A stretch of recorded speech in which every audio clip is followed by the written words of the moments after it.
pelo ensejo que se renova uma vez mais, nos sendo permitido aqui nos encontrarmos para a realização de mais uma oportunidade de aprendizado e trabalho da tua seara bendita.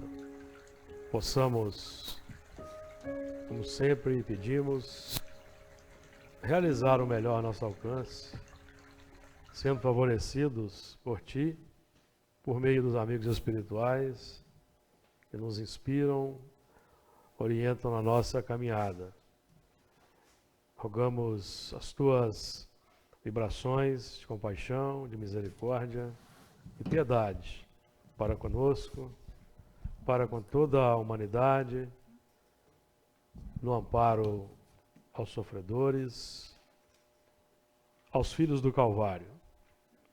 Que hoje possamos contigo colaborar para aquela irradiação positiva de bons pensamentos, boas diretrizes e sentimentos elevados que possam favorecer a elaboração de uma nova vida, de um novo mundo. Que assim seja.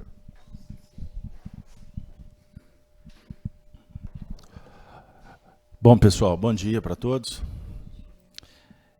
Bom dia, Júlio, bom dia, Denise.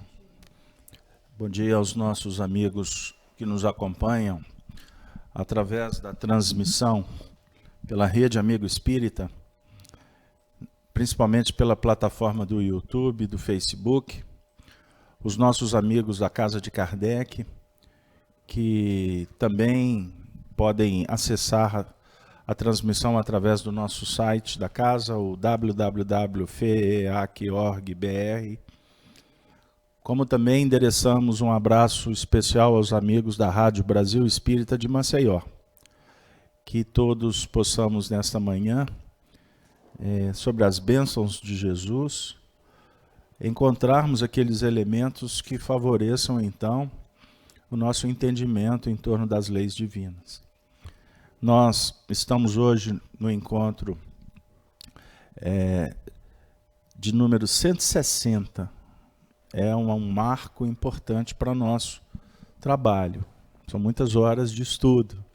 E você que está acessando o vídeo pela primeira vez, que se interessarem em acompanhar os estudos anteriores, tanto no áudio, está disponível na nuvem do SoundCloud, vocês podem inclusive baixar os áudios, e os vídeos estão no playlist na conta da Rede Amigo Espírita e também através da nossa conta no Vimeo. Temos lá todos os vídeos dos programas produzidos aqui na casa. Pode sentar aqui mais à frente. Aqui. Pois bem, então nós vamos dar continuidade então ao estudo do Apocalipse, que significa revelação, revelação de Jesus Cristo a João na ilha de Patmos. Nós estamos trabalhando com o capítulo 10º, que na nossa tradução, na nossa versão de João Ferreira de Almeida, que é a imprensa bíblica, que é a que nós preferimos, a imprensa bíblica, nós vamos encontrar o título desse texto, e comido por João, livrinho trazido do céu. Eu farei a leitura do versículo 1 até o versículo que nós vamos trabalhar hoje, que é o de número 6. Vamos lá. E vi outro anjo forte, que descia do céu vestido de uma nuvem, e por cima da sua cabeça estava o arco celeste, e o seu rosto era como o sol, e os seus pés como colunas de fogo. E tinha na sua mão um livrinho aberto, e pôs o seu pé direito sobre o mar, e o esquerdo sobre a terra. E clamou com grande voz, como quando brama o leão. E havendo clamado, os 7 trovões fizeram soar as suas vozes. E sendo ouvidas dos 7 trovões as suas vozes, eu ia escrevê-las, e ouvi uma voz do céu que me dizia: sela o que os 7 trovões falaram, e não o escrevas. E o anjo que vi estar sobre o mar e sobre a terra levantou a sua voz ao céu. E jurou, agora é o 6º, e jurou por aquele que vive para todo sempre, o qual criou o céu e o que nele há, e a terra e o que nela há, e o mar, o que nele há, que não haveria mais demora. Vou ficar por aqui. Pois bem. Então esse anjo, ele desce à terra, com um pé na terra, no mar e na terra, como colunas robustas, e ele traz consigo um segredo que vai sendo desvendado. O véu vai sendo retirado. A representação máxima do anjo para nós é em Jesus Cristo, o nosso divino mestre, o amigo excelso que representa o amor na sua plenitude. Mas no seu sentido de trabalho, a dinâmica operacional... Eliane, pode puxar sua cadeira um pouquinho para o meio, você está escondida. A dinâmica operacional de Jesus se faz nas linhas da interação planetária através dos anjos, ou dos espíritos que trabalham em seu nome, a representar inclusive uma gradação, uma escala, ou seja, a cada um segundo as suas obras, mediante a capacidade dos espíritos que operam em nome dele, do Senhor. As tarefas serão específicas ao grau de possibilidade de cada um. Isso aí é tranquilo para a gente. Aquele que tem menos recursos morais, aqui a questão é moral, e de inteligência no seu sentido de sabedoria, que a sabedoria conjuga o saber e o amor, as operações da compaixão, da legítima caridade. Assim, nós vamos entendendo como que se dá no mundo espiritual essa hierarquia, que é uma hierarquia que opera de acordo com as possibilidades de quem está na Terra.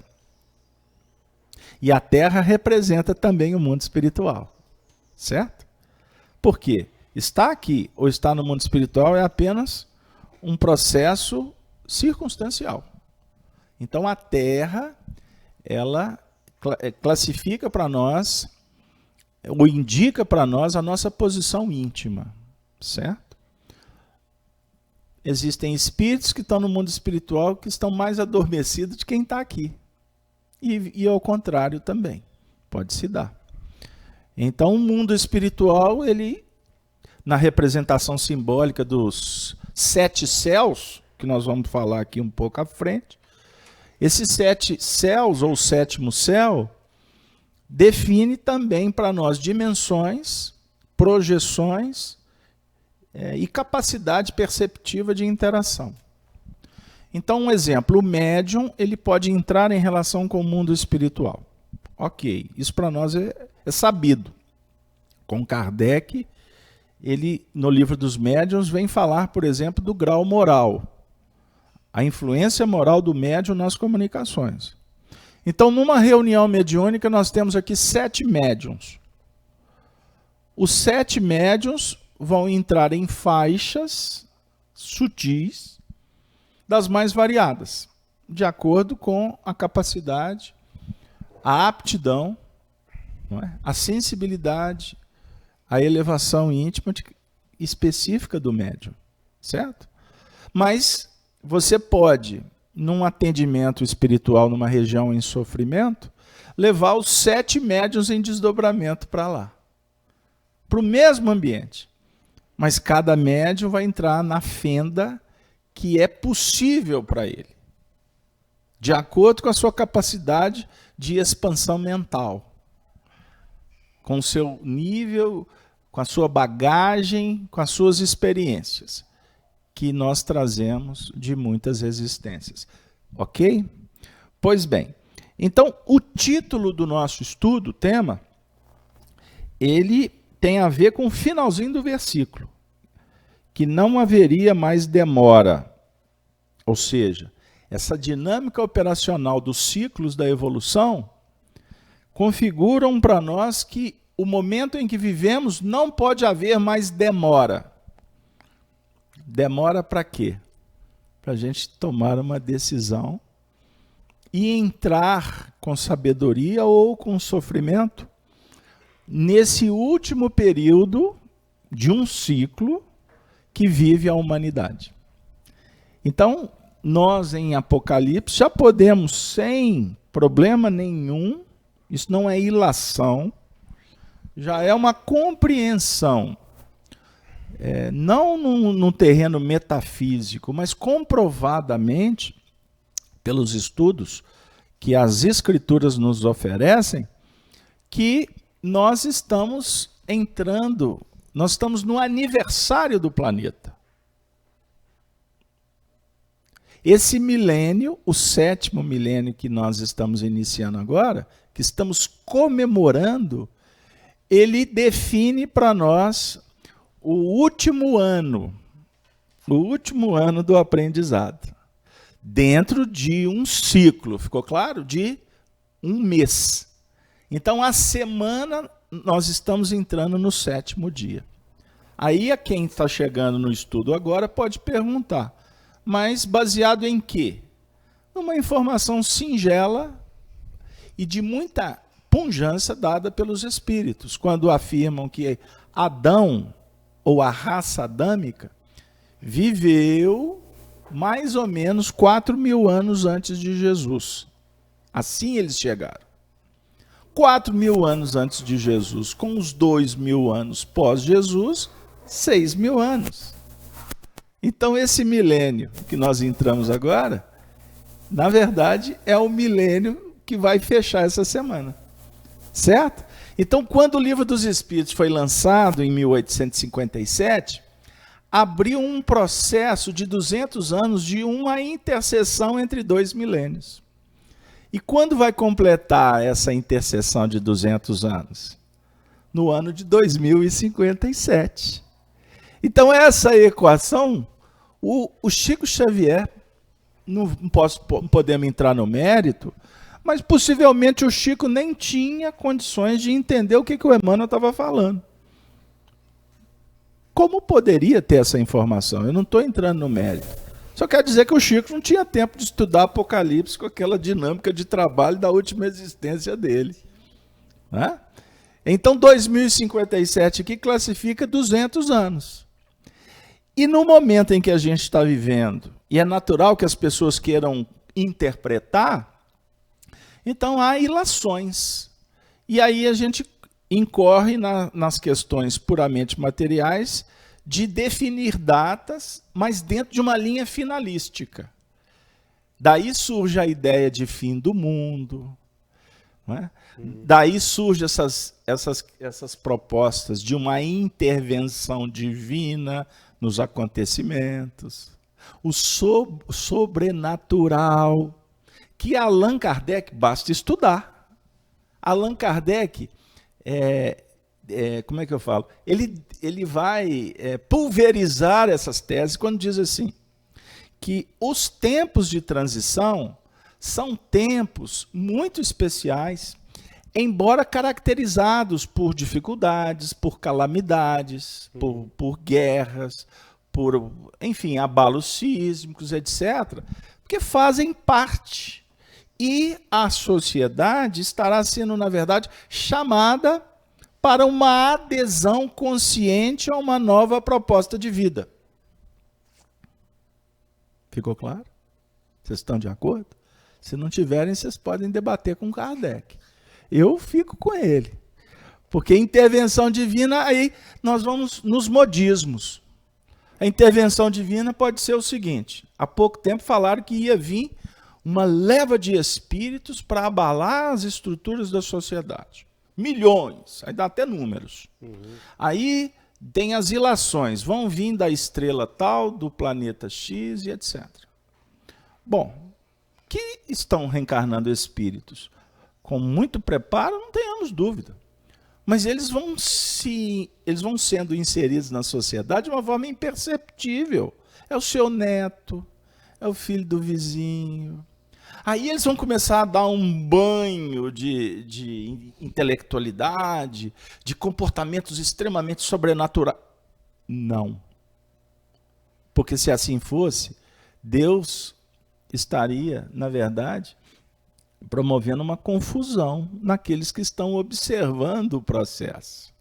Você imaginou? Quer um exemplo?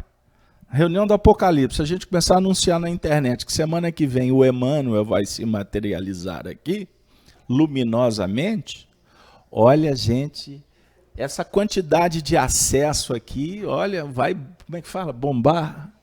Vai bombar. Né? A casa vai superlotar. Vai ter acontecimento aqui de... igual a gente vê em alguns centros espíritas, quando vai ter um evento X, as filas dobram. Né? Vai no quarteirão, 3, 4, 5 quarteirão de fila para o pessoal assistir um fenômeno. Pois bem, assim aconteceria. Mas, na verdade, o que a gente vê por aí? Que não tem fenômeno nenhum. É apenas uma movimentação que ela é líquida, porque a nossa geração é líquida. É liquidez, é superficial. Depois, no final, a gente vai falar sobre isso. Mas, o que vai mudar na sua vida se o Emmanuel se materializar aqui? Essa materialização vai ser suficiente para você transformar os seus vícios em virtude? As suas imperfeições vão mudar na água para o vinho? Não vai. Se o Francisco de Assis reencarnar lá no prédio, lá na Avenida Bernardo Vasconcelos... Opa! Olha, vizinho de porta. Quem sabe ela em casa, hein? Né? Tem 2 aqui, ó. Francisco de Assis vai ser vizinho de porta. Vai ser suficiente para pacificar o seu lar? Você vai passar a trabalhar em níveis de um equilíbrio pleno nas faixas do Francisco de Assis? Não. Então, como que os espíritos operam? Eles vão mandar espíritos que têm sintonia com Francisco de Assis, mas que ainda estão matriculados no sistema da Terra. Mas estes que já estão nas faixas do Francisco de Assis são almas queridas. Aí de manhã ela vira e fala assim, olha, você pode ficar em casa, mas eu vou fazer a campanha do quilo. Nossa Senhora, mas você vai fazer a campanha do quilo? Que coisa de maluco. Aí você vai. Na hora há uma manifestação de resistência. Mas daqui a pouco o pessoal fica assim, pô, mas domingo ela levanta para fazer a campanha do quilo. Esse negócio aí deve ter algo de muito especial. Ou seja, é um toque de classe sutil, que amanhã haverá um despertamento. Daqui a pouco, você já não está na faixa da campanha do quilo. E o outro que te contestava é aquele que vai pegar a sacolinha e, a princípio, vai dar testemunhos extraordinários de beneficência. O que não necessariamente configura uma elevação espiritual. Ele está na busca. Ele está num processo de iniciação. Certo? Pois bem, viu, Júlio? Hoje saiu do contexto. Então, o 6º versículo, eu vou fazer a releitura, para a gente começar a entrar propriamente nas expressões, nos seus detalhes. E jurou por aquele que vive para todo sempre. O juramento aqui é um pacto. Nós falamos nas últimas semanas sobre a aliança. Lembra quando nós estudamos o arco-íris? Então é uma aliança para o casamento formador da unidade entre a razão e o sentimento. Razão iluminada pelo conhecimento superior e o sentimento irradiando a proposta para que ambos sejam uma só carne. Então, qual é o nosso compromisso na reencarnação? É uma aliança com Deus. O Deus, o eu superior. Deus que manifesta em ti. Então nós estamos em busca da unidade, porque vivemos num mundo dual. Dual. Por que dual? Lembra que eu falei que existe a reencarnação e a desencarnação? A vida no mundo espiritual e a vida na Terra é dualidade. E existe um contraste que a gente está tentando identificar. E Kardec nos ajuda. Qual é o contraste? Como é que é a vida lá? Nós estamos querendo pesquisar. Aí quem está lá no mundo espiritual? Ele vai pesquisar como é que está lá a vida na Terra. Como é que estão os embates lá. Porque o espírito está lá no mundo espiritual, não significa que ele sabe tudo que está aqui, não. Ok? A não ser que sejam espíritos de alta envergadura. Porque, diga-se de passagem, seu Cedino, lá no mundo espiritual eles têm muito o que fazer. E eles sabem que aqui na Terra os homens estão passando por testemunhos. Imaginem se eles acompanharem par e passo do que a gente faz aqui. Imaginem os espíritos que são almas queridas, sabendo que você está passando por um processo complicado. Será que esta informação não poderia abalar psicologicamente o coração destes companheiros? Então não é assim que a gente pensa. Desencarnou, aí costuma ser médium. Aí de vez em quando vem uns flashes da memória e ele fala assim, ó, mamãe está aqui. Será? Em reunião mediúnica, que a gente tem aí 30 anos de experiência, é muito comum médiuns fazerem afirmativas que quem tem experiência observa com muito carinho, recolhe o que é bom, incentiva, mas filtra. É um tal de médium falar em reunião, ó, tá acontecendo isso, aí vai todo mundo no mesmo barco. Mas será que ele está vendo mesmo? Será que não é fruto da memória? Será que não é imaginação? Então, devemos ter cuidado. Não é? Nem tanto à terra, nem tanto ao mar. Então, a dúvida é que gera o conhecimento. Filosofia brota da nossa inquietação psicológica, mental. É assim que a gente promove. Lembra do Honório citando André Luiz, quando ele fala sobre as ideias relâmpagos que surgem nos animais? Uhum. Isso é extraordinário. Você já viu um cachorro? Já prestou atenção num cão? Quando vem uma mosca, está lá o cão olhando para você. Aí de repente vem a mosca e passa um pouquinho, o cão dá aquele, não é? Aquela tirada para... Eu tinha uma cadela que ela era expert para pegar mosquito. Extraordinária. Mas ela queria era tirar o mosquito da jugada, ela não queria comer o mosquito, não. Aí a gente fala assim, olha que arquitetura, olha que projeto, olha que estratégia, ele está ali olhando para mim, mas na verdade, a mente, o pensamento não é contínuo. Então, como é que esses espíritos evoluem? Por ideias relâmpagos, aonde brota a curiosidade.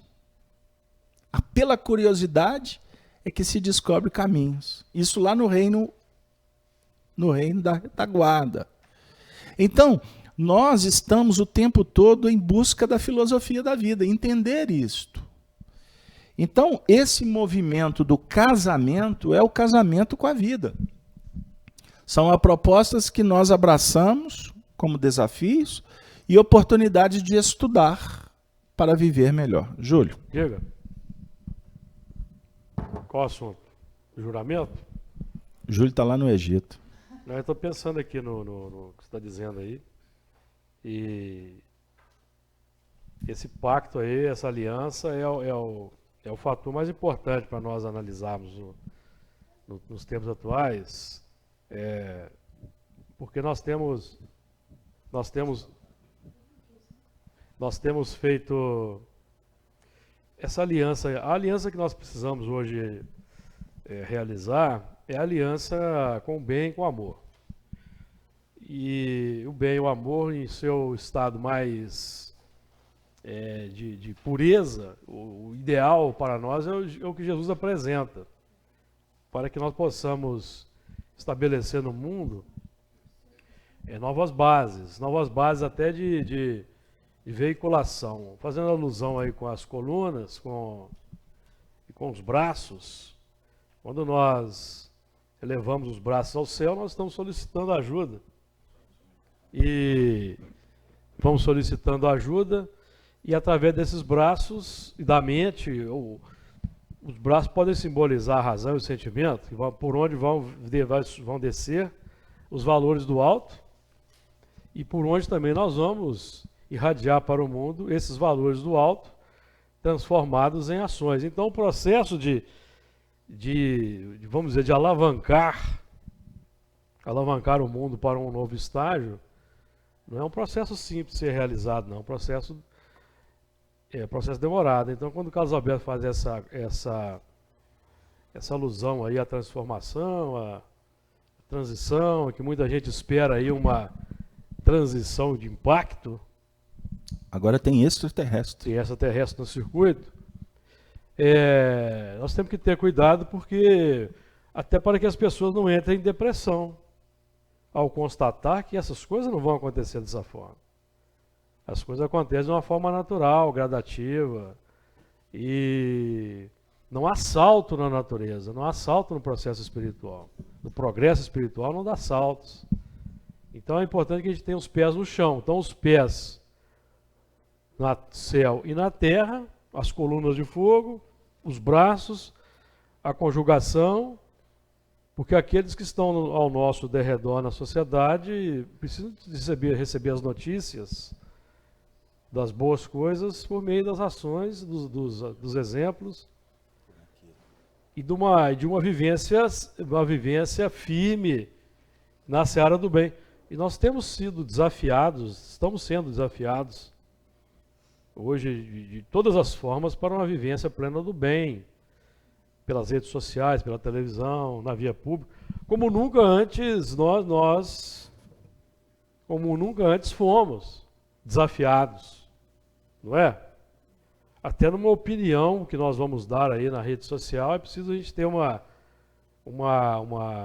conexão com os planos superiores para dar uma opinião nobre, uma crítica nobre, uma crítica vazada no amor, na bondade, na misericórdia.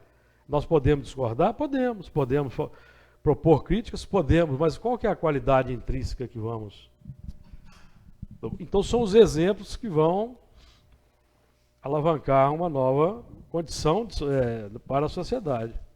Ontem eu debatia com um colega de trabalho espírita, e ele estava me falando exatamente sobre a ausência de crítica no nosso meio.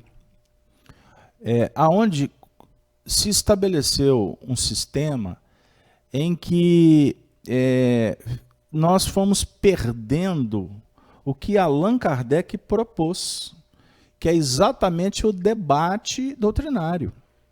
A Revista Espírita foi criada por Kardec para ser o laboratório do que ele depois expôs nos livros. Então Kardec publicava textos do materialista que combatia o espiritismo, do cético, ele respondia às cartas e publicava de uma forma nobre, como o Júlio falou. Porque assim ele encontrava como um educador o território, a terra favorável para fomentar o conhecimento. Então o regime que nós vivemos, heteronômo, não é, que foi instituído nas religiões, porque na essência a proposta é a prisca teologia, ela veio lá no Egito. Ela chegou como revelação no Egito, através de Hermes e seus seguidores. Hermes Trimegisto, conhecido na Grécia assim, porque ele foi no Egito, depois de morto, ele foi deificado como Deus, não é? Como um Deus. Então Hermes trouxe para nós a essência da manifestação divina, seja no campo externo como no interno, com 7 princípios. E os simples apontamentos de Hermes foi de um alcance de tão profundidade que daí surgiu as religiões. O pensamento filosófico, que caminhou para fundar o judaísmo, a doutrina judaica, né? O hinduísmo, o brahmismo, a filosofia grega, toda ela é pautada no que Hermes trouxe. Depois o próprio catolicismo se pautou e Jesus é fora da curva. Jesus é a luz que, na verdade, irradiava para que as ideias fossem elaboradas pelos filósofos, pelos homens de ciência ao longo do tempo. Por que nós estamos falando isso? Porque um estudo como o nosso do Apocalipse, ele é desafiador. Por isso é que ele é único no movimento espírita. Se tiver 1 ou 2, 3 grupos espalhados pelo Brasil, é muito. Porque é um desafio a gente entrar nesses meandros. Porque nós, muitas vezes, aquele que passar os olhos rapidamente pode até dizer que nós estamos no espiritismo iniciando algum tipo de espiritismo esotérico, espiritualista, porque a gente estuda números, porque a gente fala do Egito, a gente fala das pirâmides, que a gente fica nas equações de Daniel, mas o indivíduo, na verdade, não tem conhecimento do que, na verdade, ele está falando. Então, vem cá, vamos debater. Vamos discutir. E isto é salutar. Nós podemos dizer que nós espíritas somos jornalistas. Gostou? Isso aí é boa. E, aliás, eu vi um depoimento muito interessante que a primeira e a última profissão do mundo é o jornalismo. Sabiam disso? Quem que deu a notícia? E disse Deus, haja luz. Foi um jornalista. E quem que vai dizer, acabou? Um jornalista. É alguém que propagou a notícia. Então, eu reputo que o jornalismo é a profissão mais importante do universo. Certo? Então, nós fazemos jornalismo, nós pesquisamos notícias, fundamentos, fatos e dados. Então, é um jornalismo que procura ser ético, imparcial. É exatamente o que os gregos levaram para os debates na Acrópole. Não é isso? Debater ideias. Aí o Júlio me fez lembrar desse diálogo com um amigo que eu citei Confúcio. Confúcio tem um pensamento extraordinário que diz o seguinte, anotem, que isso vale. Embora vocês vão achar na internet. Hoje não precisa nem de anotar mais, nós vamos perder a habilidade de escrever. Isso aí. Confúcio diz assim, um homem vulgar, ele fala de pessoas. Um homem comum fala de coisas. Um homem humano e nobre, ele debate ideias. Nós estamos aqui para debater ideias. Todas as vezes que a gente está discutindo alguma coisa que começa a citar nomes, nós estamos agindo com vulgaridade. Quando a gente fica discutindo o sexo dos anjos, é um debate comum. Uma reunião do Apocalipse, ele está propondo que a gente debata ideias humanas, que tem a ver com humanidade, com a questão prática, com o desenvolvimento dos nossos sentimentos, principalmente no que remonta à compaixão. Por isso é que Jesus é o nosso referencial, porque Jesus está fora da curva. Porque o mandamento de Jesus, na verdade, reúne todos os princípios filosóficos que vêm caminhando na história da humanidade. Quando ele diz assim, um novo mandamento vos dou, que vos ameis uns aos outros. Ponto. Ponto não, Casalberto. Fala bobagem, não, tá bom, eu vou corrigir. Ponto não, vírgula. Como eu vos amei. Complicou aí. Aí complicou. Então, só para a gente percorrer ainda o texto, o resumo que nós trouxemos para vocês do Honório, e jurou por aquele que vive para todo sempre, por aquele que vive. Está se referindo a Deus. E Deus é denominação, não é? Denominação. Como Alá é denominação. Jeová é denominação. E vocês querem saber o que os egípcios, Hermes, defendia?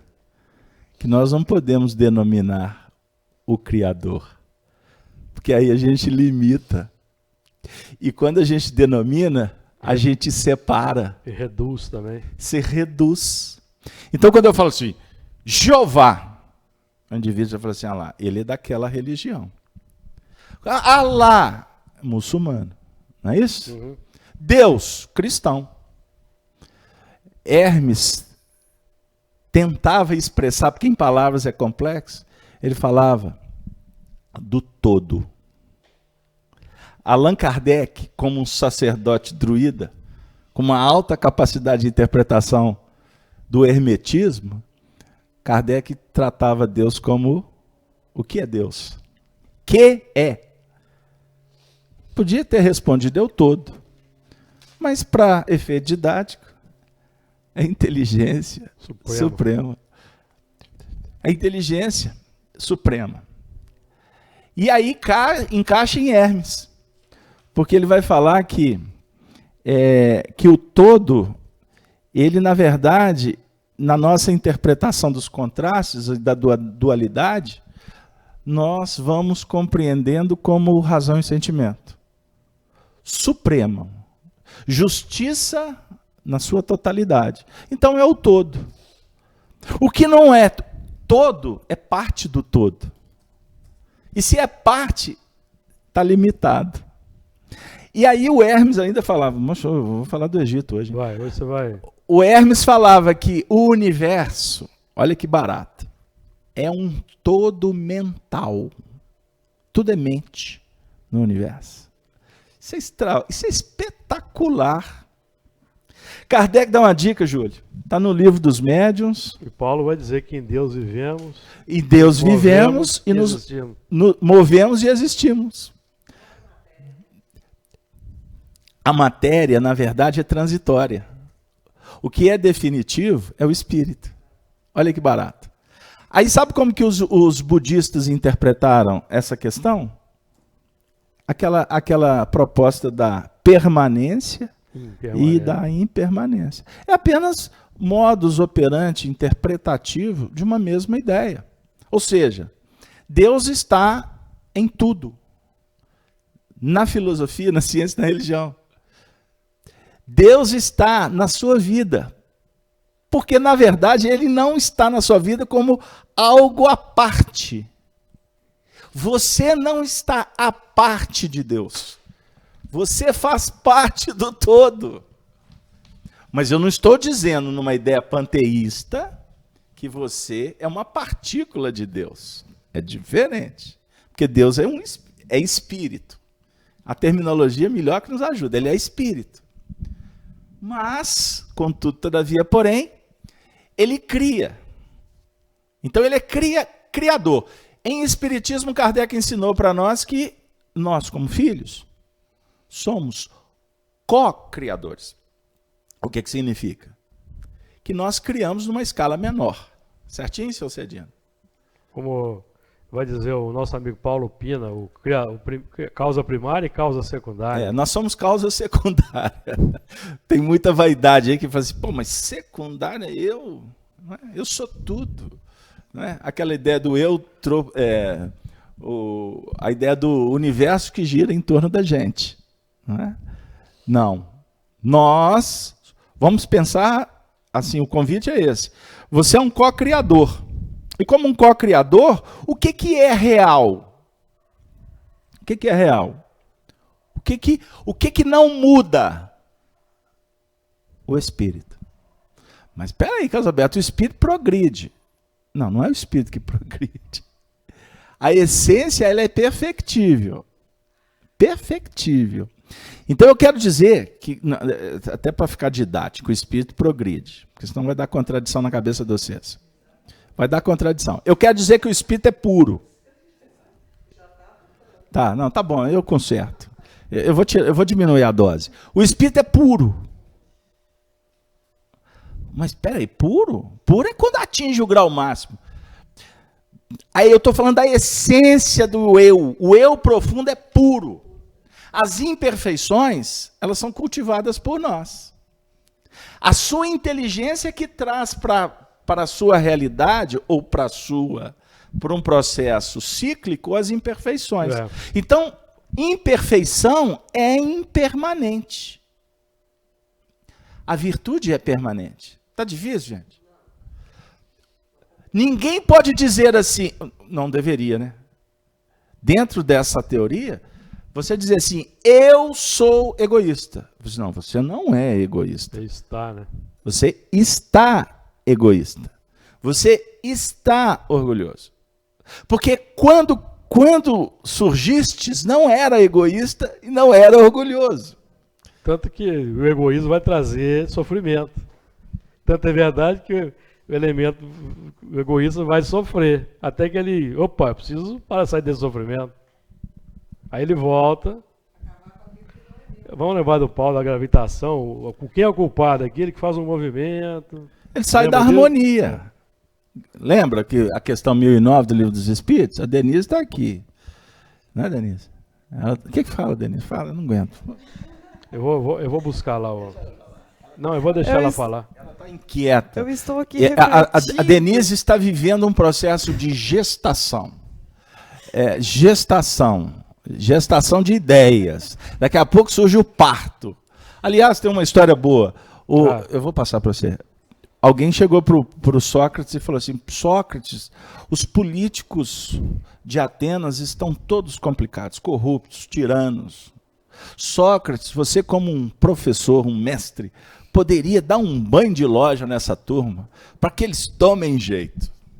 O que acha, Sócrates, de ir ao encontro dos políticos para ensiná-los em torno da justiça divina, da ética, da moral? Aí o Sócrates ia ter respirado fundo, né? Pensou lá em Brasília, pensou nos mecanismos da religião, da ciência, porque tem política em Brasília, tem na religião, tem na ciência, tem no centro espírita, tem na sua casa, tem política para todo lado. Aliás, nós somos políticos. Animais políticos. Nós somos animais políticos. Aliás, Jesus foi o exemplo máximo do político. A política dele era a política divina, mas eu vou desviar o assunto. Mas então o Sócrates falou assim, olha, eu vou dizer para vocês que a minha mãe é parteira. E eu aprendi com minha mãe que para fazer um parto, temos que ter mulheres grávidas. Se não houver mulheres grávidas, a parteira não pode fazer um parto. Respirou fundo. Eles devem ter falado assim, esse cara é muito doido. Viajou agora. Ele viajou na maionese. Olha que legal, ele era filho de uma parteira. O que o filósofo propõe o tempo todo? Pega uma sementinha, fertiliza a intimidade, ela vai se desenvolver e depois ela vai nascer. O parto é da ideia. Hoje aqui nós estamos recebendo presenças de muitos filósofos, porque a gente não dá conta de acompanhar eles, não. Fala, Denise, deixa eu ir para o chat, que aí tudo fica mais leve. Bom dia aos nossos amigos do chat, por nos acompanharem também pelo Facebook. Nós estamos com uma audiência muito bacana. É porque a Adete Laporte, a nossa querida amiga lá de Paris, ela disse assim, porque quanto mais nos aprofundamos no conhecimento espiritual, fica mais difícil a caminhada. Ela citando a dificuldade dela.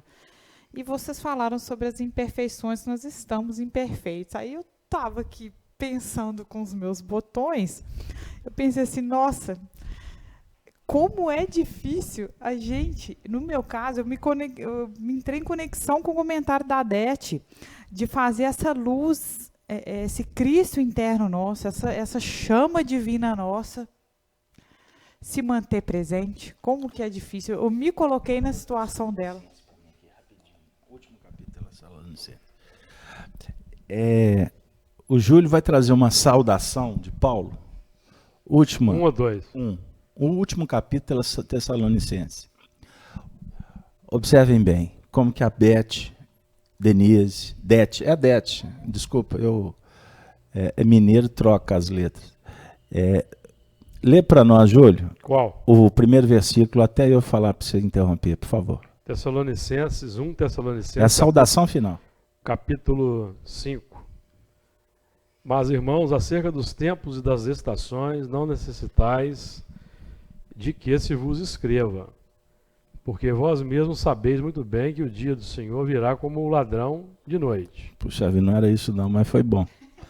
Não era isso não, comenta para nós. Início, pois que quando disserem a paz, o dia do Senhor virá como ladrão de noite, não é isso? Pode comentar. Não era isso que eu queria, não, mas agora encaixou. É porque o dia do Senhor ele vai sendo construído à medida em que nós vamos elaborando o bem, o amor, e a partir de um certo momento ele se torna instaurado. Então é um processo suave em que o Espírito vai se descobrir depois nesse dia do Senhor. Pois que quando disserem a paz e segurança, então lhes sobrevirá repentina destruição, como as dores de parto, aquela que está grávida. Olha aqui. De modo nenhum escaparão. Olha o parto aí. Olha o parto. Eu não queria, não era esse texto, não. Então, ou seja, eu fui aqui um médium aqui. Um médium sem qualquer critério. Graças a Deus saiu uma coisa boa. Repete o parto. Pois que, quando disserem a paz e segurança, então lhe sobrevirá repentina destruição, como as dores de parto àquela que está grávida, e de modo nenhum escaparão. Não escapa do parto. Por isso o último dia, a última oportunidade. Não tem como fugir. A força do progresso rege os destinos do cosmos. E ela atua na intimidade de cada um de nós. Por isso a inquietação. Lembra que eu falei do exemplo? Você está fazendo campanha do quilo, o marido está assim, essa mulher minha está ficando doida. Por enquanto, ceticismo, né? Incompreensão. Aí daqui a pouco, ela já está no outro estágio, aí ele começa a entrar no processo. Aí, pessoal, olha, ela fazia campanha do quilo, eu acho que o negócio deve ser bom, vou fazer também. Esse processo de análise, de síntese, uma hora vai gerar o filho. Não tem como. Então, quando a gente diz, até para clarear, não tem como fugir... É porque é lei natural, né? Porque é natural. Não é que você está sendo, vamos dizer assim, que existe uma ordem dos céus que ou você vai ou você vai. Se não for, será punido, castigo, umbral, obsessão. Não é por aí. As leis são naturais. Um exemplo. Quer ver como que no universo líquido, materialista e utilitarista que vivemos, na fase contemporânea, nos ensina com superficialidade? Quem aqui pode dizer que vive sem celular? Não, hoje não tem jeito mais não. Hoje... Dá para ficar sem celular? Tem muitas pessoas que estão resistindo até hoje. Eu conheço pessoas que não têm o celular.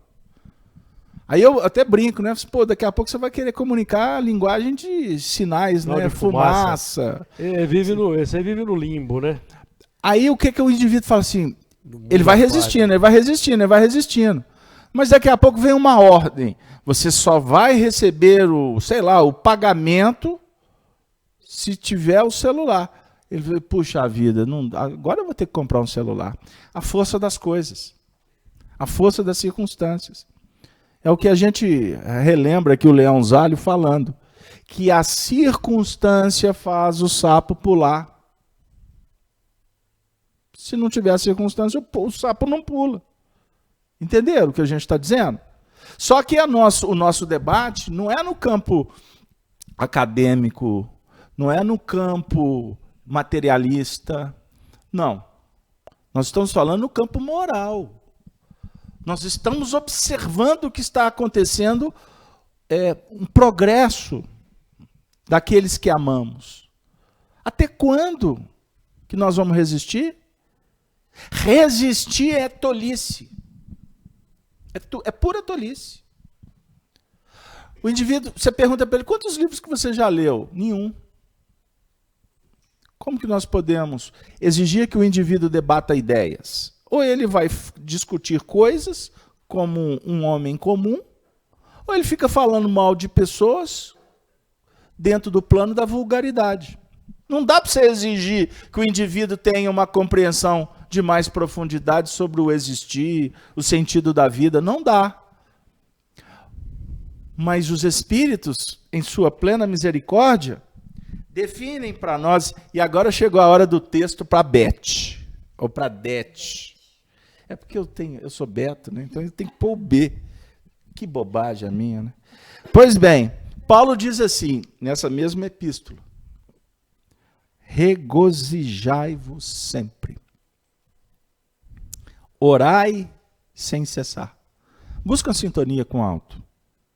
Em tudo dai graças, porque esta é a vontade de Deus em Cristo Jesus para convosco.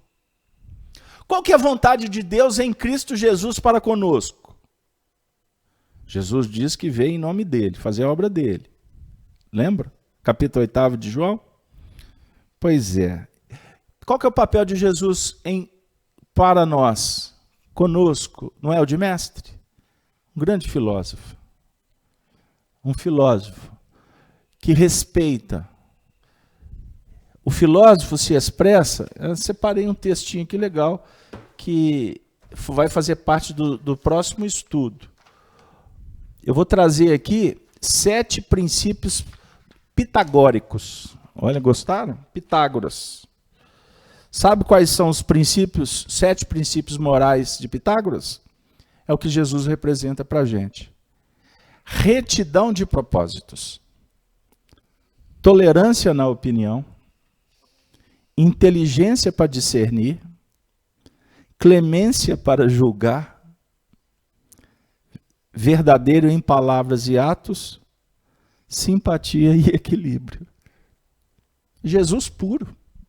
Aqui está falando de amor, está falando de fraternidade, está falando de caridade, sob o ponto de vista em expressões espiritistas. Ficou claro? Então Jesus representa para nós estas virtudes, esses princípios morais. Agora, o grande lance que o Paulo nos chama a atenção aqui é na sequência desse versículo 19 do capítulo 5 da primeira carta aos Tessalonicenses. Não extingais o espírito. Não desprezeis as profecias. O que o Paulo está dizendo? Olha, em tudo dê graças. Dê graças porque é a vontade de Deus que nós evoluamos. Que a lei do progresso se manifeste. Isso está no livro dos Espíritos. Ó. Eu separei aqui para te mostrar, só para te ver que você está... Sendo o progresso uma condição da natureza humana, não está no poder do homem opor-se-lhe. É uma força viva, cuja ação pode ser retardada, porém não anulada. Isso na 781. Tá bom. Então, só para dar um ingrediente, para você ver que o progresso... Tá, não, só repete a metade da frase ali para mim. É uma força viva, cuja ação pode ser retardada, porém não anulada. Então, olha aqui. É uma força viva. O Paulo está falando assim, não extingais o espírito. Não dificulte a força viva que está em vós. Exatamente. Não impeça a essência espiritual fazer luz. Ontem nós fizemos um estudo do Evangelho, eu vou ver se eu consigo postar. Vou ver a qualidade do vídeo, lá no Sheila. Aí a gente estava trabalhando exatamente que a chama do Espírito, que os Espíritos trabalham conosco, a semente viva, o fogo sagrado, né, que está no Evangelho segundo o Espiritismo, lá na lei amar ao próximo como a si mesmo, o amor como sentimento divino, tudo isso está dentro da gente. O que impede?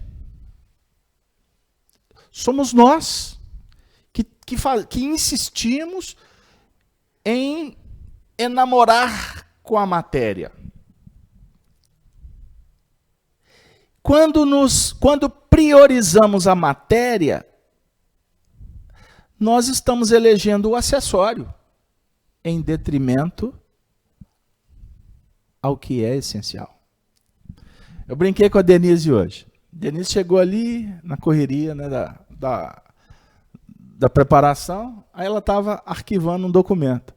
Eu falei assim, minha filha, vai para o computador, porque esse documento é acessório. A prioridade é o computador lá, porque você vai usar. Aí ela entendeu. E não dá para falar cheio de gracejo, né? Precisa ir, porque tempo e espaço. Na hora que terminar aqui, que ela tiver... Denise, você sabe o que é a prioridade? É o documento. O computador é acessório. Pegaram aí? É o contraste, a circunstância. A gente tem que entender isso.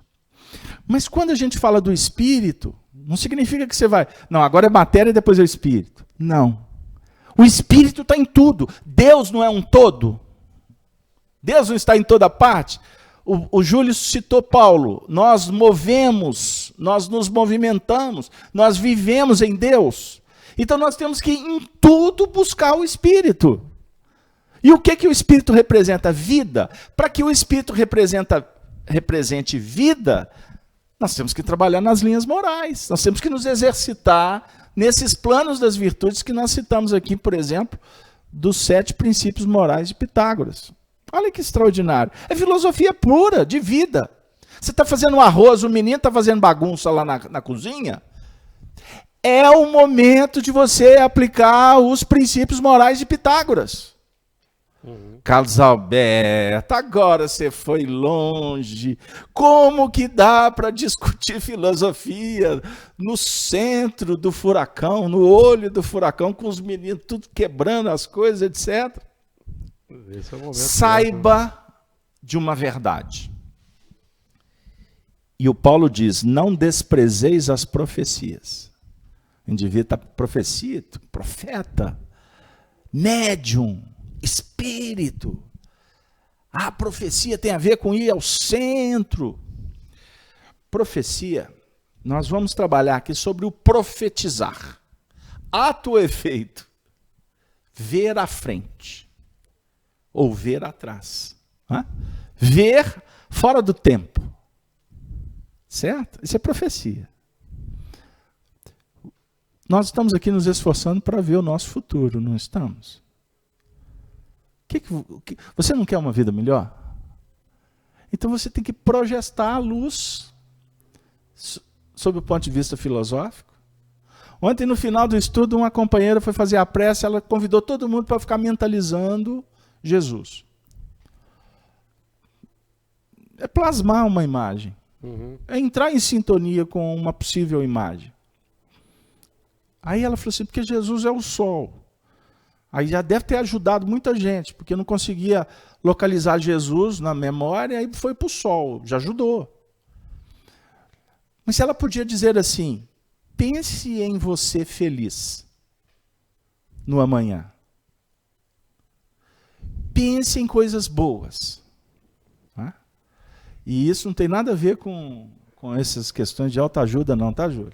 Porque tem gente que fica horas e horas assim, eu sou bonita, eu vou ter dinheiro, coloca uma nota de dólar no teto, mentaliza, não estou falando nada disso. Estou falando sobre o ponto de vista moral. Você não quer ser feliz? Projeta luz no seu futuro. Só que o seu futuro depende da sua realização do hoje. Então entre numa iniciação como fizeram os iniciados do Antigo Egito. Já que nós estamos sob a inspiração dos sacerdotes de Tebas nessa manhã. Como que era o processo de iniciação? Abrir mão, sacrificar, procurar compreender, parar de reclamar.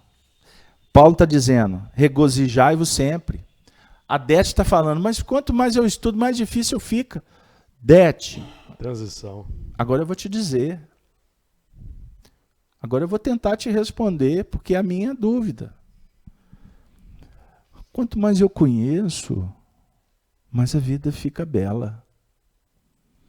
Mas eu encontro elementos para resolver as questões. Não é? Antes você ficava lá descabelando, a mãe fica assim, aonde que meu filho está? O filho voltou todas as vezes. Aquela mãe que o filho não voltou, porque ficou pela madrugada, seja porque não quis voltar ou porque não deixaram voltar, só mudou de lugar. Vai deixar de ser filho. Ele só está vivendo uma outra experiência. Então, no orientalismo, a gente vai ouvir falar, por exemplo, do karma e do dharma. Dharma é destinação que vem do alto. O karma é o que nós temos que ajustar. Então, eu fiz mal para Denise, eu tenho que pagar isto. Na verdade, isso é uma interpretação radical do processo.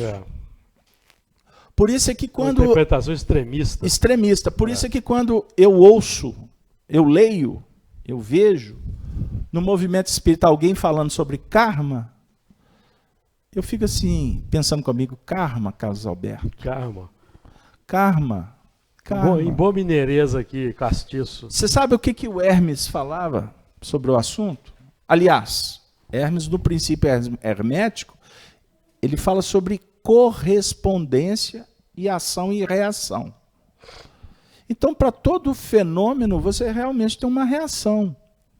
Mas nós temos que analisar isso sob o ponto de vista da repercussão psicológica, moral e sentimental.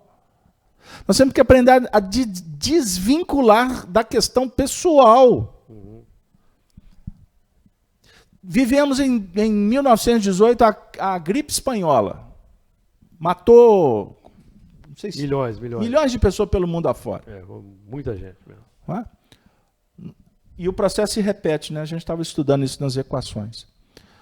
Agora, 100 anos depois, nós estamos vivendo um surto violentíssimo de gripes. E tem o sarampo também. Tem o sarampo, que foi falado aqui quinta-feira. HN1, teve o processo da ebola, que matou muita gente e não foi divulgado. Voltou. Lá na África voltou agora. Pois é. Porque, inclusive, isso até remonta um pensamento do Bill Gates, que foi uma das maiores fortunas do mundo, e que hoje abriu mão de muita coisa, faz um trabalho social espetacular. E o Bill Gates fala que se os homens gastassem o dinheiro que gastam com armamentos, no sentido da defesa, da educação, da defesa, da organização da justiça interna, da educação e da saúde, o mundo seria completamente diferente. Sem dúvida. Isso é o Bill Gates. E ele fala com propriedade, porque ele tem quantos? Qual o lastro?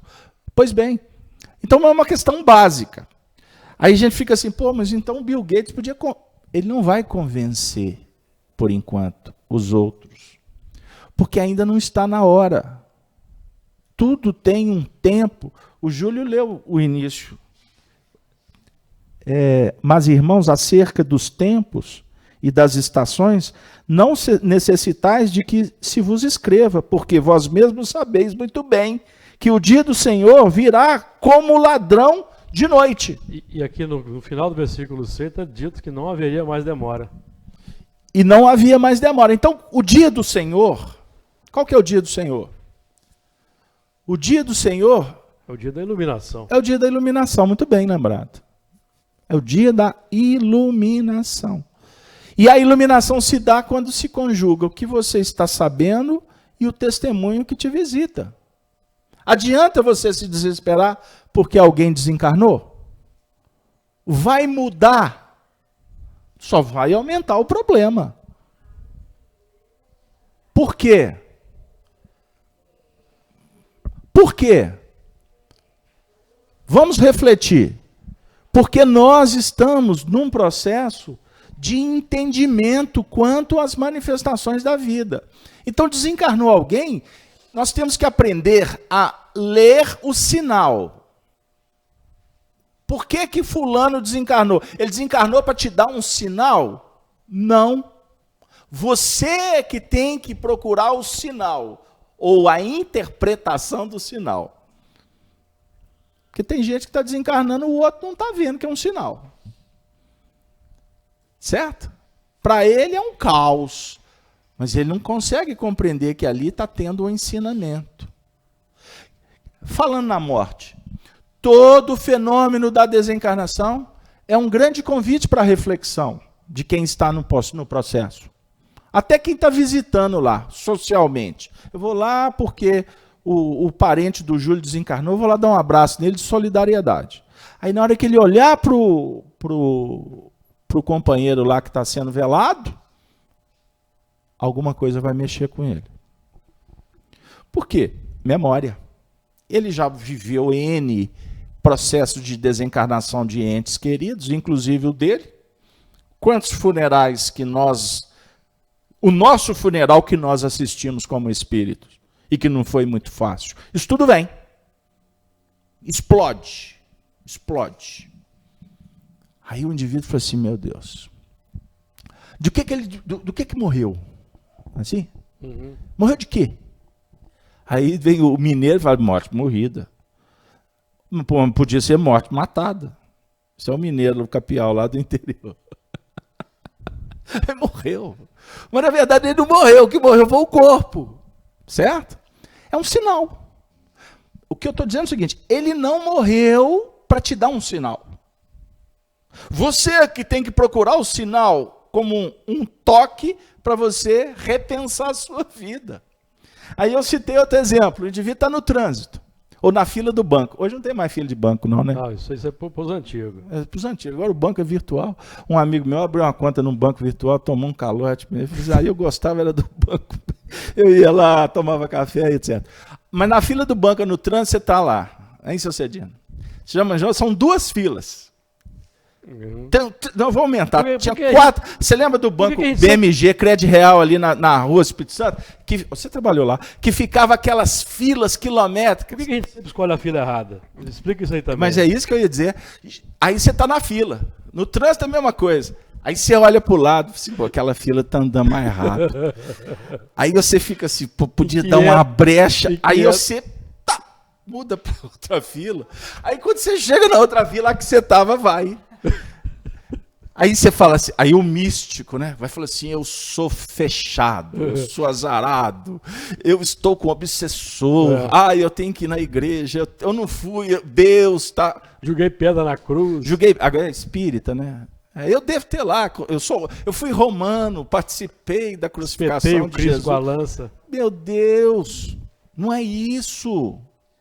O universo, ele não está... Preocupado com você. Preocupado contigo. Você vai levar pedrada. O peixe se adequa à temperatura das águas. Não é o mar que vai ter a temperatura por causa do peixe. Isso é uma reflexão do Marcelo Grace naquele livro. Daqui a pouco eu lembro o título. Fala, Vânia. Não, eu estava pensando aí nesse negócio que a Dete falou, que quanto mais estuda, mais ela vê a dificuldade. Mas é por que a gente, eu penso, né, assim, realmente a gente estuda e aí a gente pensa nas nossas imperfeições, no nosso ego, né, que não deixa a gente, sabe, você quer ir, mas o ego segura. Aí você pensa, nossa, puxa vida, quanto que eu tenho que caminhar ainda? Quanto que eu preciso caminhar? Quanto mais eu estudo, mais eu vejo que eu ainda estou muito atrás, estou precisando caminhar demais ainda. Quer falar, Cláudia? Não queria não, mas agora quer. Não, eu quero, já tem um tempinho que eu quero. Porque o Gino está dando um close em vocês ali. Ah, que ótimo. Essa colocação aí, somos instrumentos avançados do campo operacional de Deus, né? No início do estudo, vocês tinham feito uma colocação muito interessante, falando da razão e do sentimento, né? A razão iluminada pelo conhecimento superior e o sentimento irradiando a proposta, para que ambos sejam uma só carne. Analisando as duas, eu estava pensando aqui, somos instrumentos avançados do campo operacional de Deus. Aí, não, para ser um instrumento afinado do campo operacional de Deus, a necessidade da busca do conhecimento, do esclarecimento, né, Mas eu estava pensando, temos instrumentos também do campo operacional de Deus que nos empurram para frente, né? Todos somos, no sentido, não só aquele que quer se qualificar como um instrumento mais afinado, mas também aquele que testa a nossa perseverança no bem, aquele que nos traz a dificuldade que precisa ser enfrentada, a pedra de tropeço. Realmente todos somos, né? Cabe a gente, porque enquanto a dificuldade a gente não supera, a dificuldade chega. Ela chega como aprendizado, como incentivo, como em forma de dor, né? Então, assim, somos todos mesmo, né? Mas o tipo de instrumento que a gente quer ser é que vai, se a gente quer aceitar ou não essa última oportunidade, né? Os recursos que a gente está tendo. Pois é, então o versículo vai dizer que, porque aquele que vive para todo sempre, o qual criou o céu e o que nele há, e a terra e o que nela há, e o mar e o que nela há, o que nele há, e que não haveria mais demora. Então, o plano da elaboração da criação do céu é a expansão da consciência de cada um.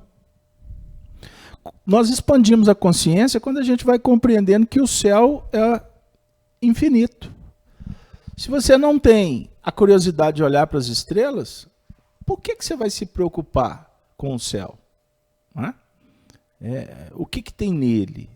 Então nós somos chamados pela luz que irradia da abóbada celestial. Então, sob o ponto de vista moral, a humanidade ela vai progredindo a partir de impulsos que são realizados pelos messias, pelos filósofos. Então, quando você percebe que existe alguma coisa melhor, isso aconteceu em decorrência da sua inquietação. Você foi lá e você quis entender. Meu filho desencarnou, eu quero uma comunicação do meu filho. Aí vamos imaginar que você receba. Você fala assim, poxa, esse negócio é verdade. Mas ficou a vida toda dizendo que o Chico Xavier era um falastrão. Mas na hora que o filho desencarnou, foi lá. Vai que seja verdade. Abriu possibilidade. E aí a vida responde. A vida responde. Pedi e obtereis. Uma companheira me disse assim, pô, Casalberto, fulano chegou aqui no centro espírita, a primeira mensagem que ela recebeu foi da mãe. Eu estou aqui há mais de 20 anos, eu nunca recebi uma mensagem de um parente. Aí depois olhou para mim e falou assim, não, tá bom, Casalberto, já sei. É porque não era para ser, né? Eu falei assim, bom, você foi simplista.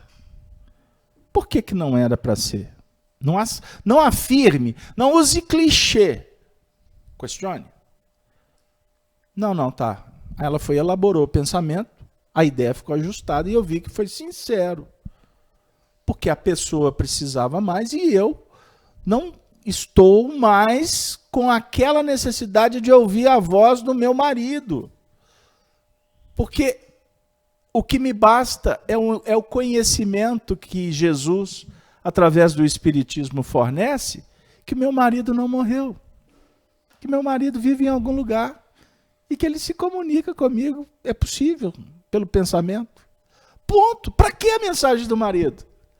Agora, existe uma multidão que precisa da mensagem do parente, do ente querido. Captaram onde que a gente quer chegar? O conhecimento, Dete, ele, na verdade, ele não vai apresentar para você a vida mais difícil. Pelo contrário, o conhecimento é que te liberta. Foi Jesus quem afirmara. Conhecereis a verdade vos libertará. Só que antes dele dizer isto, ele afirmara, eu sou a luz do mundo, aqueles que me seguem não andarão em trevas, mas terão a luz da vida. Seguir Jesus é buscar a luz, a iluminação, para que a gente possa compreender que o céu é o que realmente define o nosso ponto de observação primeira. O primordial é o céu. Agora, a terra é o campo da minha elaboração, é o laboratório, melhor dizendo. O mar, não é? É aonde eu vou aplicar. Então, terra eu elaboro, mar eu aplico. No mar eu saio para pescar. A terra é onde que eu vou preparar o barco. É aonde que eu vou comprar os suprimentos. É aonde que eu posso, inclusive, encontrar pessoas ou instrumentos que venham me ajudar na pescaria. Mas você vai enfrentar as ondas bravias do mar. E não foi à toa que Jesus escolhe esta imagem, essa figura espetacular. Os discípulos eram pescadores. Jesus vivia naquela comunidade de pescadores. A cidade em que ele vivia, a produção principal era pesca, não era lavoura. Compreenderam? O ofício dele foi na carpintaria. Como carpinteiro, o que o José poderia construir? O que vocês acham de José construir barcos? Por que não? Numa região pesqueira. Ele não ia ter muita gente para comprar móveis, cama, cozinha, hein? Armário modulado. Hein, Denise? Gostou? Pois é, eu digo barco, porque além do comércio, alimentação. Pegaram aí, gente? Isso tudo vai definindo para nós que existe no mundo da nossa evolução, na manifestação do Espírito, os projetos que envolvem o céu e a terra. Dualidade.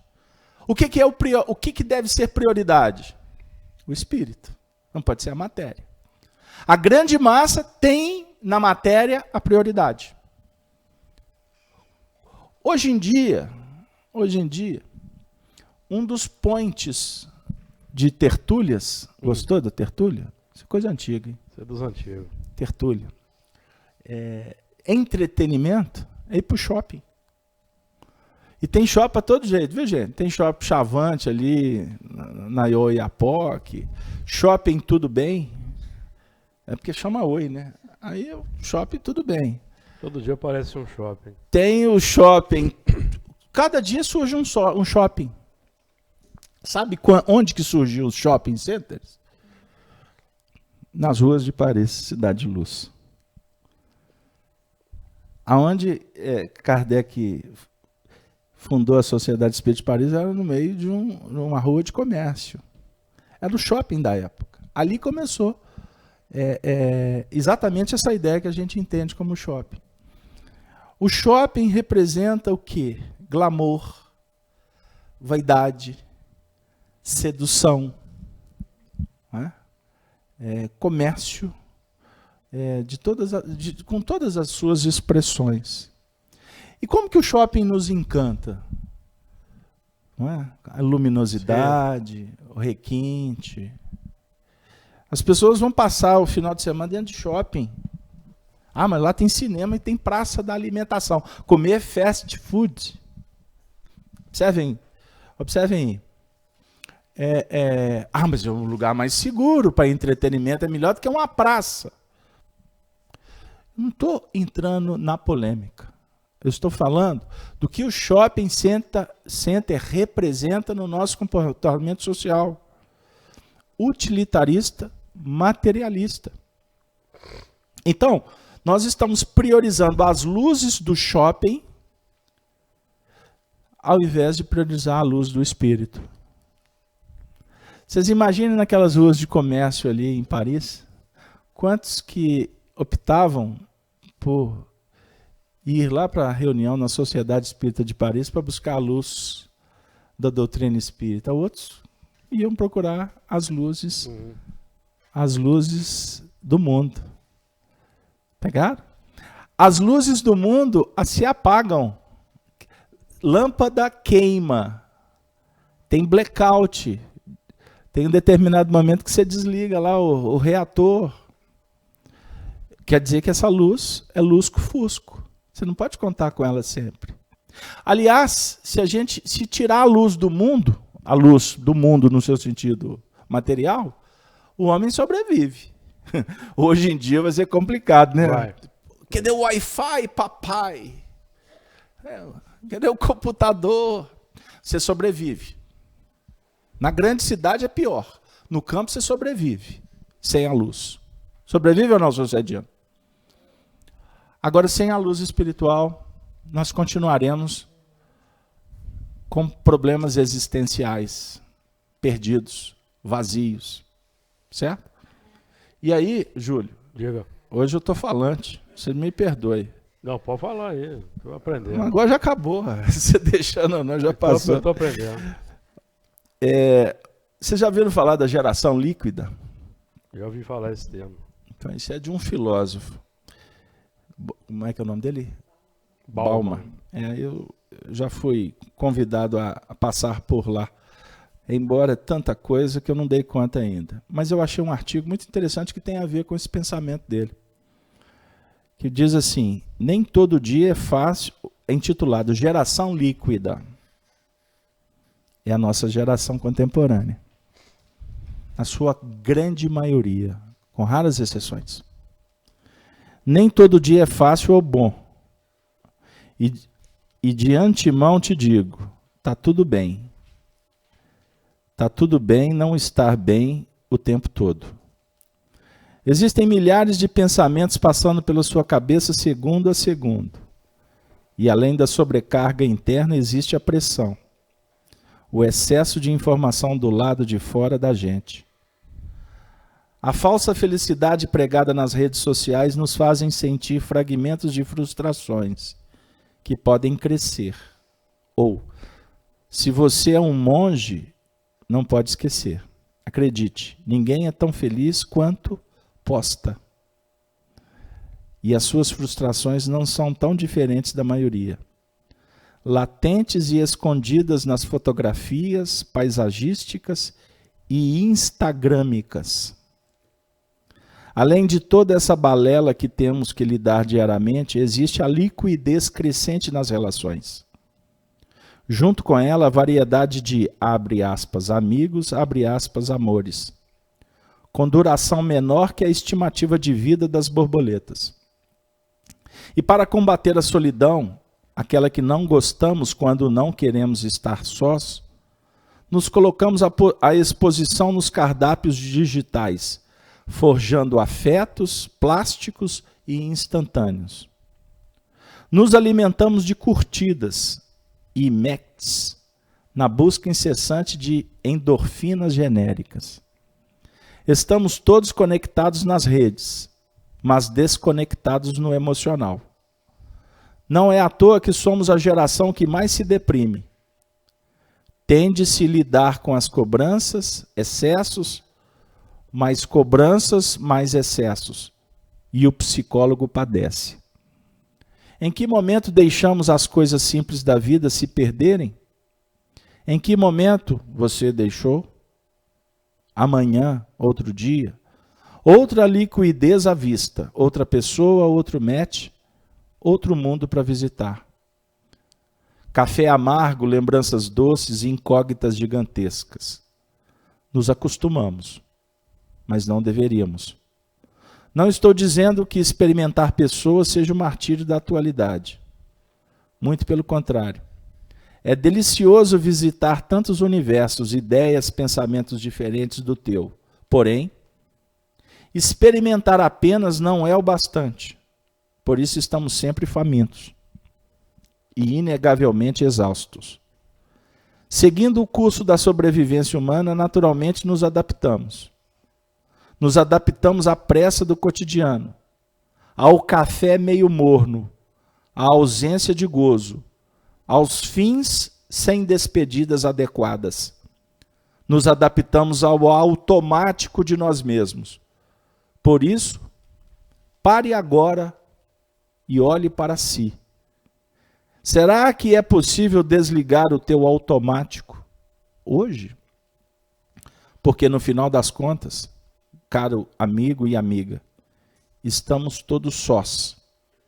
E já que estamos todos sós, também estamos juntos nisso. O artigo é de Maíra Silva. Então, dentro desse contexto da geração líquida, eu fiquei pensando, meu Deus, aonde nós vamos parar? E aí, Júlio, nós achamos uma reflexão espetacular que está inserida num estudo que foi feito há algum tempo atrás e que eu não tinha me dado conta que, na verdade, você sabe qual que é o estágio mais favorável para que haja mudança? É o estado da desordem. Da liquidez. Porque é muito mais fácil você mudar o que é líquido do que é sólido. Com isso, vocês ficaram desanimados com a leitura. Meu Deus, eu vivo nesse universo do like, do Instagram, das fotos, do lusco-fusco. Reunimos e clique. Mas não é para guardar, é para compartilhar para pessoas que não têm absolutamente nada a ver com essa fotografia. Na hora de tirar foto, por que você está... Você está querendo mentir para quem? Não, a foto a gente tem que estar sorrindo. Por quê? A foto tem que registrar estado de alma. Ah, mas isso é da moda. Ok, você vai viver em torno da moda até quando? A moda passa. O que fica? O fingir que está feliz? Você está mentindo para você mesmo. É diferente de você querer adornar, se embelezar, num processo de inserção. Isso é natural. Agora, vender uma imagem, isso é fake. Isso é liquidez. Isso é superficialismo. Indiferença. Isso é indiferença. Porque Jesus, por exemplo, perante a humanidade sofredora, não sorria nunca.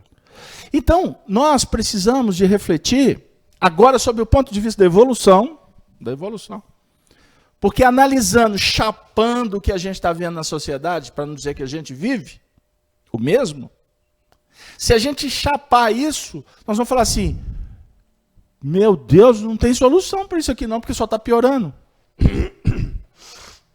Agora, sobre o ponto de vista da evolução, quando a gente traz Allan Kardec, esquadriando os tempos que vivemos, nunca foi tão favorável para a mudança quanto esse processo da liquidez. Lançar sementes nesse terreno movediço. Porque tem superficialidade. É muito mais fácil você trabalhar assim do que com a cristalização, com o fanatismo. Pegaram lá? Porque para você deixar de usar o Instagram, para você deixar de postar fakes no que remonta aos seus estados emocionais, a questão preciosa que é a sua condição íntima, que você não demonstra isso. Aliás, demonstrar condição íntima de felicidade é vaidade. Você falou sobre o símbolo de Jesus não sorrir. É um símbolo para a gente pensar. Porque muitas vezes a gente coloca o sorriso escancarado para mostrar o quê? Aonde que está a espontaneidade? Não saiba a vossa mão esquerda o que faz a direita. Quando eu quero mostrar, é pura vaidade. Isto é imperfeição. Os monges falam para nós no silêncio de suas meditações. Eu vou trazer uma imagem simbólica para a gente finalizar. Espetacular essa imagem. Um indivíduo viajando foi para o Tibete. E ele queria conhecer um monge tibetano. E aí apontaram para ele, lá no alto da montanha tem um monge que mora, tem a casinha lá, bonitinha. Aí o indivíduo foi, chegou na casa do monge, chegou lá, porta aberta, nem precisou de fazer igual em Minas, né? Ô, de casa, não teve isso. Foi, entrou. Quando chegou lá no meio da sala, o monge, em posição lá de meditação, um silêncio total. Aí ele identificou o processo, foi pisando na ponta do... Aí quando ele foi observando a casa do monge. Não tinha nada, só tinha um monge. Não tinha móveis, não tinha absolutamente nada, era uma casa vazia. E aí ele foi se aproximando, quanto mais próximo da luz, né? Ele foi mais se harmonizando e tal. Aí na hora que ele chegou, o monge, seja bem-vindo. Ele se assustou, porque ele estava lá em meditação profunda, mas na verdade o monge já tinha acolhido ele espiritualmente. Aí, seja bem-vindo. o que viestes? A que viestes? Ah, eu vim conhecer o Senhor. É o que eu tento fazer também. Conhecer o Senhor. Aí ele ficou meio sem Conhecer assunto. a si mesmo, né? Aí ele virou e falou assim, agora eu tô achando engraçado, senhor monge. Devia ser mineiro. É. Tô achando engraçado, uai. Porque aqui na casa do senhor não tem um trem qualquer. Treco. Não tem um treco. Não é? A casa do senhor, eu estou observando aqui que não tem móvel. Não tinha teto, não tinha nada. Até deu uma É música. aquela casa, né? Não tinha teto, não tinha nada. Você lembrou da música antiga? Por que o senhor não tem... O senhor não tem móveis. A casa do senhor não tem móveis. Aí ele disse assim, pelo que vejo, você também não tem. Mas, monge, eu estou de passagem, eu estou viajando. Eu não tenho móveis aqui. O monge disse para ele, eu também estou viajando. Eu também estou de passagem. Nós estamos de passagem no contexto histórico da humanidade. Bem-aventurado quem compreende os sinais da vida e oferece o melhor, porque a sabedoria, ela se agiganta quando entendemos a necessidade de evoluir e fazer luz para aqueles que o Senhor confiou as nossas responsabilidades. Eis o papel do iluminado. O sinal do Filho do Homem. Eis o que Jesus projetou, o Filho do Homem. Muito bem lembrado. Que Deus nos abençoe. Eu agradeço, Júlio, Denise. Nós agradecemos. Nós estamos muito felizes com o encontro de hoje. Esperamos que tenha sido a notícia dada pelos jornalistas, usando os microfones aqui, os instrumentos que não atrapalharam tanto, mas esses jornalistas do além, tem repórter no além, Humberto de Campos foi um repórter no além. Mais notório. Então que os repórteres do além continuem noticiando para nós a boa nova, o evangelho que será, por certo, o código de vida para toda a humanidade. Que comece por nós, nesse momento que estamos em busca consciente desse grande projeto administrado por Jesus e sob o ponto de vista espírita, coordenado pelo nosso patrono espiritual, Allan Kardec, e em parceria, quem sabe, com a sua esposa espiritual, Amélie Gabrielle Boudet.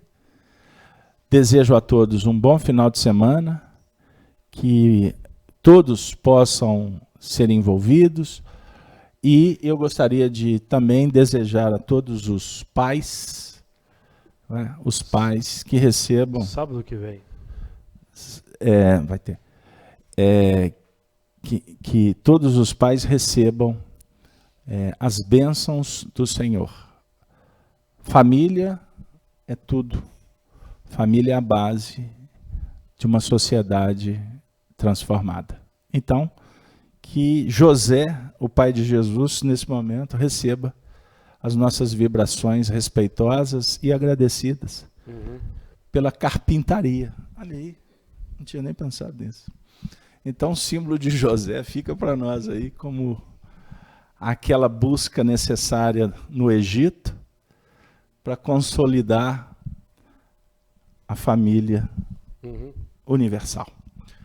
Muito obrigado a todos e eu gostaria de, para encerrar, pedir à nossa companheira Cláudia que faça a oração final por nós e por todos que sofrem a humanidade. Um beijo no coração de todos que estão nos seus lares e que vocês possam se inscrever no canal da Rede Amigo Espírita, no YouTube, e agora com a novidade do canal Gênesis da nossa casa. São